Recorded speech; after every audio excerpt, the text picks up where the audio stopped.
어느 날 오랜만에 만난 친구와 대화가 끝난 후 당신은 이유를 알 수 없는 피로감에 빠져 있다고 가정해 봅시다. 대화가 길었던 것도 아니었고 특별히 격렬한 논쟁이 있었던 것도 아닙니다. 하지만 무언가가 당신을 무겁게 짓누르는 듯한 느낌을 받은 적이 있을 것입니다. 우리는 흔히 사람과의 만남에서 어떤 대화는 에너지를 생성해 주지만 어떤 대화는 마치 정체 모를 뒷맛이 당신의 혀끝에 남아있는 것처럼 불쾌한 잔상을 남깁니다. 게다가 당신이 미처 알지 못하는 사이 그 말들은 당신의 사고를 비틀고 감정을 잠식하며 심지어 삶의 방향까지 흔들어 놓게 될 수 있다면 이건 생각보다 훨씬 심각한 문제가 될 겁니다. 왜 그럴까요? 오늘은 세계적인 심리학자들의 연구를 토대로 우리가 삶을 살아가는 데 있어 당장 피해야 하는 3가지 유형의 말을 자주 사용하는 사람들에 관해 생각해 봅니다. 첫째, 습관적 비평가입니다. 이들은 상대방을 서서히 독살시키는 말을 자주 합니다. 1960년대 세계적으로 유명한 심리학자였던 존 가트만은 과학적 직접 관찰을 통해 결혼 안정성 및 관계 분석에 대한 연구를 하는 가운데 경멸이라는 감정이 담긴 대화의 방식이 관계를 파괴하는 결정적 요인이라는 것을 밝혀냈습니다. 경멸은 상대방을 비아냥거리거나 하찮게 여기는 것으로 단순히 부부 사이에서만 나타나는 것이 아니라 모든 인간관계를 파괴시킬 수 있는 도구로 보았습니다. 우리의 일상에서 우리는 끊임없이 타인을 깎아내리는 사람들을 쉽게 만날 수 있습니다. 그들은 일반적으로 우리 문화 속에 자리 잡고 있는 존칭어를 사용해야 하는 경우를 무시하며 나이나 상하저우를 따지지 않는 듯한 말투를 드러냅니다. 이것은 처음에는 상대방이 갖고 있는 단순한 의견처럼 들릴 수도 있습니다. 하지만 시간이 지나면서 당신은 점점 비슷한 시선으로 세상을 보게 됩니다. 처음에는 불편했던 상대가 보인 비판적 시각이 어느 순간 당신의 언어가 되고 당신의 생각이 됩니다. 그들의 논리적 근거가 빈약한 냉소적인 말투가 당신의 말투가 되고 그들의 부정적인 사고가 곧 당신의 사고가 됩니다. 한 연구에서는 사람들이 부정적인 의견을 반복적으로 접할 경우 그 의견이 처음에는 자신과 다를지라도 무의식적으로 영향을 받게 된다고 합니다. 당신이 부정적인 비평을 일삼는 사람과 함께하면 할수록 당신은 어느새 그들처럼 차가워지고 의심이 많아지고 경멸의 시선으로 세상을 바라보게 될지도 모릅니다.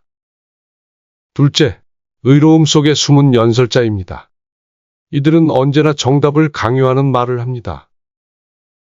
자신만이 갖고 있다고 믿고 있는 정의와 도덕적 정당성을 무기로 상대를 압박하는 사람들이 있습니다.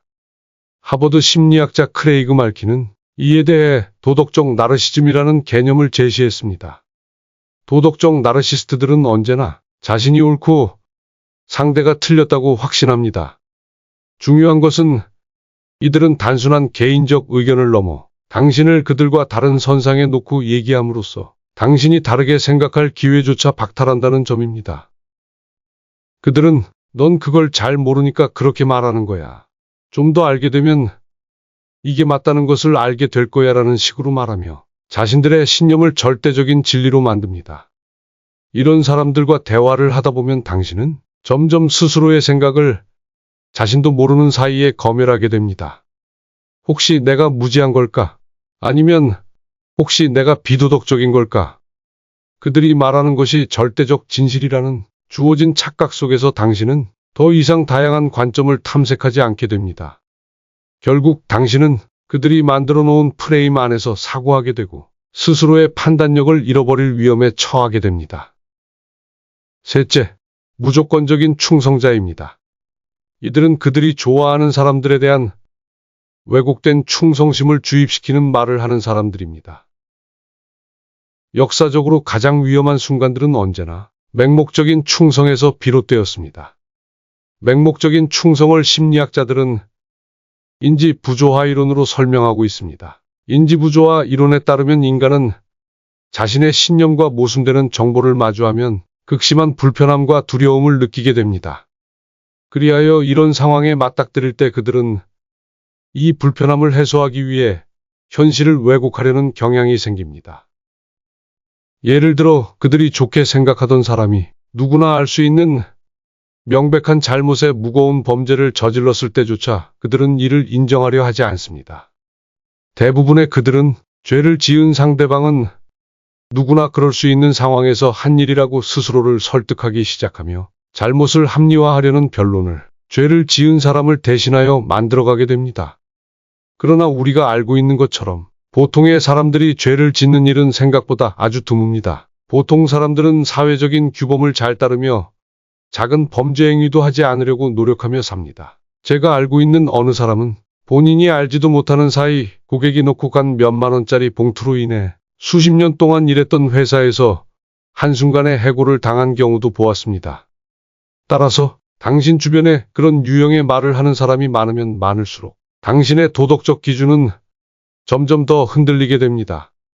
마치 얇은 빙판 위를 걷듯 처음에는 조심스럽게 의심을 품지만 시간이 지나면서 결국 그들의 논리에 동조하게 됩니다.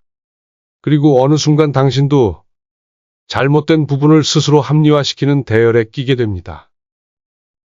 그렇다면 우리는 어떻게 이 보이지 않는 언어의 영향에서 벗어날 수 있을까요? 이 시점에서 가장 중요한 것은 깨달음입니다.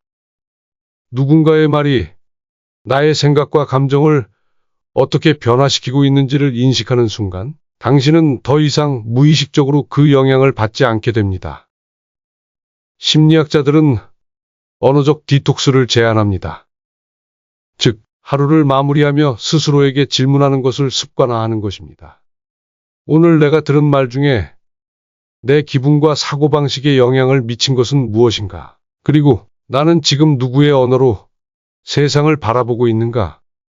이와 같은 질문을 스스로에게 던지는 것만으로도 당신은 조금씩 자신의 언어와 생각을 되찾을 수 있게 됩니다. 우리는 말 속에서 살아갑니다. 어떤 말이 당신을 성장시키고 또 어떤 말이 당신의 사고를 잠식시키는지 구별하는 것은 결국 당신의 몫입니다. 그리고 중요한 것은 당신도 누군가에게 혹시 그런 말을 하고 있을지도 모른다는 사실을 기억하는 것입니다.